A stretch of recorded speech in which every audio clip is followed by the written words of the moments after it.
ओम जयंती मंगला काली भद्रकाली कपालिनी दुर्गा क्षमा शिवा धात्री स्वाहा स्वधा नमोस्तुते। नमस्कार, स्वागत है आपका आचार्य वाणी में। मैं आचार्य विक्रमादित्य आपके साथ हूं और आज का विषय हमारा जो है वो धनु राशि वालों के लिए है कि धनु राशि वालों के लिए आने वाला समय क्या कुछ कैसा ग्रहों का योगायोग बना रहा है। देखिए धनु राशि वालों, आपकी राशि के अनुसार से आपको समझ लेना चाहिए ग्रहों का योगायोग कैसा है। इन दिनों आपकी राशि के स्वामी जो बृहस्पति हैं वो विशेष तौर पर शनि से दृष्ट चल रहे हैं। राहु के आघोष से तो बाहर आ गए हैं वो। राहु ने तो वैसे ही बहुत दिनों से परेशान कर रखा था।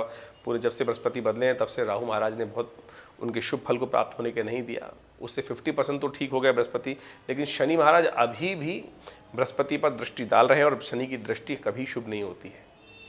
और वैसे ही वो मंगल की राशि में विराजमान है। मंगल की राशि, मंगल उन शनि के शत्रु माने जाते हैं। तो ऐसे में ग्रहों का योगायोग बड़ा विचित्र प्रकार का आपके लिए चल रहा है। साथ साथ इन दिनों बुध भी अस्त होने के योग बना रहे हैं। बुध के अस्त होने से आपकी राशि में ही चल रहे हैं बुध इस वक्त, और आपकी राशि में पहले वक्री होंगे और फिर अस्त हो जाएंगे। तो चीज़ों को ऑर्गेनाइज करने में थोड़ी सी दिक्कतें आने के योग बन सकते हैं आपको। इसलिए अपने आप को तैयार करने पहले से जो चीज़ें आपको मैनेज करनी है, जो चीज़ें आपको डिसीजन लेने हैं, उनमें विशेष तौर पर किसी के साथ उपयोग करना, किसी का सहयोग लेना आपके लिए बहुत ज़रूरी है। आमतौर पे क्या धनु राशि वालों के साथ समस्या क्या है कि वो साथ तो काम करने का प्रयास करते हैं, लेकिन बहुत सारे लोग उनके साथ चल नहीं पाते क्योंकि उनका मेंटल जो स्टेटस होता है कि वो आपके साथ मैच नहीं कर पाता। बहुत कम लोग मिलेंगे आपको कि जो आपकी फ्रीक्वेंसी से मैच करेंगे। और जब लोगों के साथ जब मैनेजिंग में कैपेसिटी में बुध भी ग्रह अस्त हो जाए और वक्री हो जाए तो ऐसे में और ज़्यादा चीज़ों को मैनेज करने में दिक्कत आ सकती है। तो पहले से अच्छे से समझ लें कि आपको उन सब समस्याओं को कैसे ठीक करना है। वो सारी बातें हम आपके समक्ष रखेंगे और बहुत बढ़िया तरीके से आप समझ सकते हैं, उनको ठीक करने का रास्ता बना सकते हैं।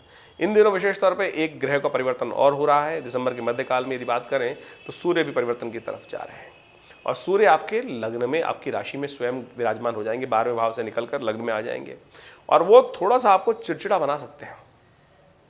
एक तो चीज़ बुध में मैनेजिंग में दिक्कत आ रही है और फिर क्या होता है कि सियानी बिल्ली खंबा जब नोचती है ना, यानी कि आप जब फ्रस्ट्रेट हो जाते हैं तो अपने आप को ही कुछ ना कुछ अननेसेसरी जो फ्रस्ट्रेशन निकलती है वो स्थिति उत्पन्न हो सकती है। तो इसलिए इसका उपाय करना बहुत ज़रूरी है। बेहद शांति के साथ समझने का आपको प्रयास कर लेना चाहिए कि दिसंबर का मध्यकाल आपके लिए क्या कुछ लेके आ रहा है। सिलसिलेवार तरीके से आपके समक्ष हम बातें उपस्थित कर रहे हैं और उन सब चीज़ों को कैसे मैनेज कर सकते हैं और बहुत सुंदर तरीके से आप उनको जानने का प्रयास कीजिए। 11 दिसंबर की बात करें, 11 दिसंबर सोमवार का अवसर है। उस दिन त्रयोदशी उदय तिथि के रूप में विद्यमान है जो बहुत थोड़ी देर के लिए रहेगी। उसके बाद चतुर्दशी का आगमन हो जाएगा। मास चतुर्दशी का सुंदर योग बन जाएगा, यानी मासिक तौर पर जो हर महीने शिवरात्रि आती है उसका सुंदर योग बन जाएगा। तो उसका लाभ आप लेने का प्रयास कीजिए। वो आप बड़ी सुंदर तिथि है। देखिए भगवान शंकर का जब आशीर्वाद लेने का प्रयास किया जा रहा है तो वो समस्त कल्याण करने वाले होते हैं, समस्त अनिष्टों को दूर करने वाले होते हैं। ग्रह आपके लिए थोड़े भारी चल रहे हैं, स्वास्थ्य का ध्यान रखने की ज़रूरत है। बहुत ज़्यादा महत्वाकांक्षी होकर काम करना अच्छा नहीं रहेगा। ओवर एम्बिशियस होकर काम करना आपके लिए अच्छा नहीं है, तो ध्यान रखते हुए कार्य करें। मंगल सूर्य की वजह से अस्त हैं और इन सब बातों को ध्यान रखते हुए कार्य करेंगे तो अच्छा रहेगा। अन्यथा ये ग्रह आप कहीं ना कहीं कष्ट देने का योग बना सकता है। सबसे श्रेष्ठ ये रहेगा कि बड़े लोगों से संपर्क साधने का प्रयास कीजिए, वो आपके लिए अच्छा है। और साथ साथ भगवान शिव का ध्यान करते हुए कार्य करेंगे तो और अच्छा रहेगा। भगवान शिव का स्तवन करें विशेष तौर पर। ओम नमः शिवाय इस मंत्र का जप करें। एक बात का और ध्यान रखिएगा, भद्रा विद्यमान है। सुबह 7:10 से लेकर शाम के 6:30 बजे तक भद्रा विद्यमान रहेगी। ऐसे में नए कार्यों को प्रारंभ करने से, नए प्रोजेक्ट्स को हाथ में लेने से आपको बचने का प्रयास करना चाहिए। अन्यथा कहीं ना कहीं विशेष तौर पर कुछ ना कुछ दिक्कत आने के योग बन सकते हैं। स्वास्थ्य का ध्यान रखते हुए कार्य करें। 12 दिसंबर को ग्रहों की योजना जो गणना है वो उसी प्रकार की बनी हुई है जैसे पिछले दिन बनी हुई थी। तो ऐसे में आपको अभी भी स्वास्थ्य के प्रति और अपनी महत्वाकांक्षा को थोड़ा कंट्रोल करते हुए कार्य करने की ज़रूरत है। नए विचार मन में आएंगे लेकिन कहीं ना कहीं वो आपको कष्ट देने के योग बना सकते हैं, तो इसलिए ध्यान रखते हुए कार्य करें। इस दिन भौमवती अमावस्या है। कोशिश करें अपने पितरों के निमित्त, कहा जाता है कि बहुत सुंदर तिथि है। मंगलवार के दिन जब अमावस्या का योग बन जाता है तो उसको भूमवती अमावस्या बोला जाता है। ऐसे में किसी देवस्थल पर जाकर अपने पितरों के निमित्त तर्पण करना, तीर्थ जल में स्नान करना और साथ साथ ज़रूरतमंद लोगों को, ब्राह्मणों को भोजन कराने से कहा जाता है यदि पितृ ऋण परेशान कर रहा है, बार बार पितृ आपके सपनों में आ रहे हैं, या विशेष तौर पर कोई अब जो कार्य आप जा रहे हैं उसमें सफलता नहीं मिल रही है, तो हो सकता है कि पितृ ऋण संबंधी समस्या हो, उसके कारण से कुछ दिक्कत चल रही हो, तो ऐसे में उन सब से निवृत्ति के लिए सुंदर तरीके से कार्य कर सकते हैं। अपने पितरों के निमित्त तर्पण, गायत्री जप, गायत्री यज्ञ सब कराकर कल्याण का योग बनाएं। 13 दिसंबर को ग्रह गणना पवित्र विशेष तौर परिवर्तन की तरफ जाएंगी और ये परिवर्तन आपके लिए कुछ रास्ता नया देता दिखाई देगा। ग्रह बिल्कुल वक्री होगा, बुध वक्री होगा, और जब कहा जाता है ग्रह वक्री होता है तो एक नई शक्ति के साथ आगे बढ़ने का प्रयास करता है। तो ऐसे में उस शक्ति के साथ उसका उपयोग करते हुए कार्य करने का प्रयास कीजिएगा। सूर्य उदय के समय जहां उम्मीद नहीं दिखाई देंगी, दोपहर के बाद से वहां पर उम्मीद जागनी शुरू हो जाएंगी। ये ग्रह गणना आपकी तरफ इशारा कर रही है। बुधवार का अवसर है, ऐसे में बुद्ध का वक्री होना, गणेश जी की स्तुति कर कर उसको कल्याण का मार्ग प्रशस्त कर सकते हैं। गणेश जी के मंदिर में जाकर उनकी स्तुति करें, दूर्वा अंकुर उन्हें अर्पित करें, कल्याण के योग बनेंगे। 14 दिसंबर को ग्रह गणना दिखा रही है, बृहस्पतिवार का अवसर, द्वितीया तिथि है और ग्रहों का योगायोग आपके लिए पॉजिटिव है। तो ऐसे में इस पॉजिटिविटी का पूर्ण लाभ आपको कैसे लेना है इसका ध्यान करें। पॉजिटिविटी बुद्धि को जगाने का प्रयास करें। किसी उपयुक्त व्यक्ति की सलाह लेते हुए कार्य करना, अपनी बहनों को विशेष तौर पे उनका पूजन करते हुए उनका आशीर्वाद लेते हुए कार्य करना, बुआ इत्यादि का आशीर्वाद लेते हुए कार्य करना, उनको प्रसन्न करना, उनको कुछ गिफ्ट देना, ये बहुत सुंदर उपाय है। इसको करते हुए कार्य करेंगे तो बहुत सुंदर रहेगा। 15 दिसंबर की यदि हम बात करें, शुक्रवार का अवसर, और उस दिन ग्रहों का परिवर्तन का योग बन रहा है और ये परिवर्तन आपके लिए शुभ स्थिति उत्पन्न कर सकता है। नई शक्ति का संचार होगा और दोपहर के बाद और कुछ नई सूचना प्राप्त करने के अवसर आपको मिल सकते हैं। ध्यान रखिएगा, इस ग्रहों का योगायोग जो दिखा रहा है आपके लिए विशेष तौर पर, ये कुछ न कुछ लाभ की स्थिति उत्पन्न कर सकता है। धन योग का लाभ बनता दिखाई दे रहा है। ऐसे में आप विशेष तौर पर अपनी माता जी का आशीर्वाद लेकर, भगवती का आशीर्वाद लेकर काम करेंगे तो और सुंदर योग बनेंगे। ऐसे में खीर का विशेष तौर पर भोग लगाकर ग्रहण करना आपके लिए बहुत शुभ रहेगा। 16 दिसंबर की बात करें तो दिन शनिवार का अवसर है और भद्रा तिथि विद्यमान है और साथ साथ सूर्य भी परिवर्तन की तरफ जा रहे हैं। दोपहर को, मध्याह्न को करीब करीब 3 बजे के आसपास सूर्य का परिवर्तन होगा और साथ साथ बुध भी इस दिन अस्त हो जाएंगे। सूर्य का परिवर्तन आपके लिए थोड़ा सा एग्रेसिवनेस बढ़ा सकता है, ऐसे में ध्यान रखें।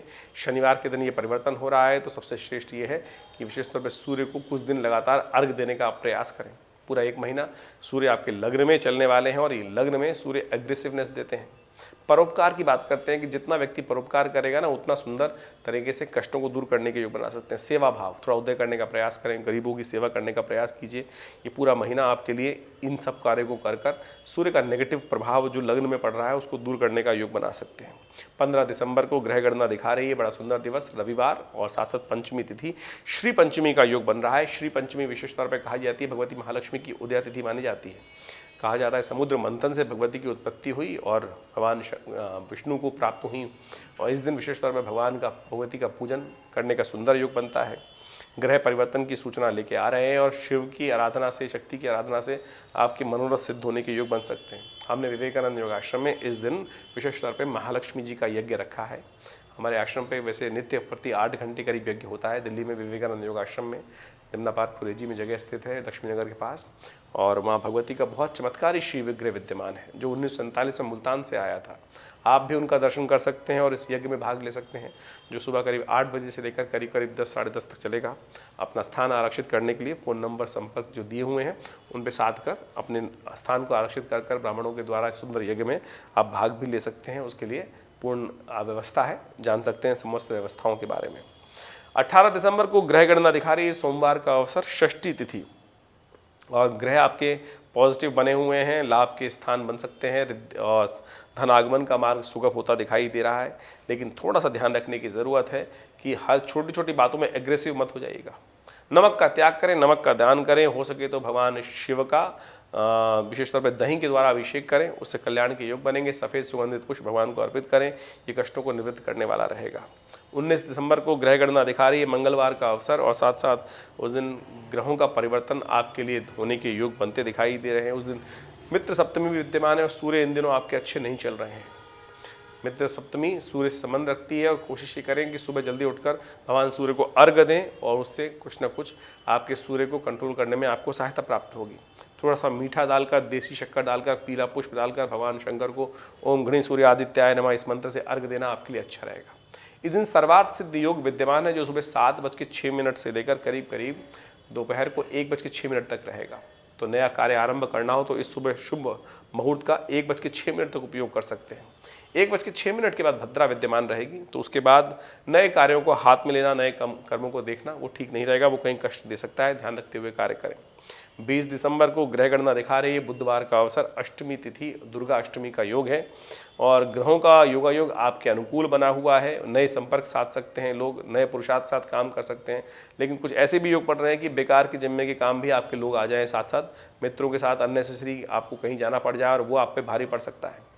थोड़ा स्वार्थी बनते हुए नित्य के अपने अपने कामों के प्रति रुझान रखने का प्रयास कीजिए, थोड़ा सा ध्यान रखते हुए कार्य करेंगे तो अच्छा रहेगा। ये पुरुषार्थ जो मेहनत का योग है वो आप अपने लिए उसका उपयोग करने का प्रयास करें। कात्यायनी भगवती की आराधना सबसे शुभ है, क्योंकि मार्गशीर्ष के महीने की अष्टमी की तिथि को कात्यायनी जी की पूजा करना बड़ा सुंदर माना जाता है। सर्वमंगल मांगल्ये शिवे सर्वार्थ साधिके शरण्ये त्र्यंबके गौरी नारायणी नमोस्तुते, इस मंत्र का स्तवन करते हुए भगवती की सुंदर आराधना करें। समस्त ब्रज क्षेत्र में कात्यायनी भगवती की इस मार्गशीर्ष महीने में बड़ी सुंदर आराधना की जाती है और माँ भगवती की कात्यायनी की बड़ी महिमा शास्त्र में बताई गई है। समस्त मनोरथों को सिद्ध करने वाली देवी हैं और इनके निमित्त विशेष तौर पर भगवती का यज्ञ इत्यादि कर आप सुंदर तरह से मनोरथों को सिद्ध करने के योग बना सकते हैं। हमारे आश्रम के पूरे महीने इस कार्यक्रम में देखते हुए मार्गशीर्ष के पूरे महीने में सुंदर यज्ञ महा भगवती दुर्गा के निमित्त चलता रहेगा। आप सब भी उस यज्ञ में अपने निमित्त आहुति देने के लिए पूरी सुंदर व्यवस्था बनवा सकते हैं। फ़ोन नंबर स्क्रीन पर चल रहे हैं, उनमें अपने हमारे यहाँ योग्य ब्राह्मणों के द्वारा अपने निमित्त इस यज्ञ में भाग लेने के लिए सुंदर व्यवस्था आपके लिए रहेगी, तो आप सब लोग उस आश्रम की व्यवस्था का लाभ ले सकते हैं। राशियों के फल के अनुसार से तो हम आप बताते ही हैं क्या ग्रहों का योगायोग चल रहा है। इसके अलावा भी यदि आपके निजी बहुत सारे जीवन में प्रश्न होते हैं जिनका समाधान आप करने के लिए आश्रम से जुड़ सकते हैं। नंबर्स आपके सामने स्क्रीन पर हैं, पर्सनल अपॉइंटमेंट लेकर भी बात कर सकते हैं। ये नंबर्स उनमें आपको हेल्प करेंगे। धन्यवाद, नमस्कार।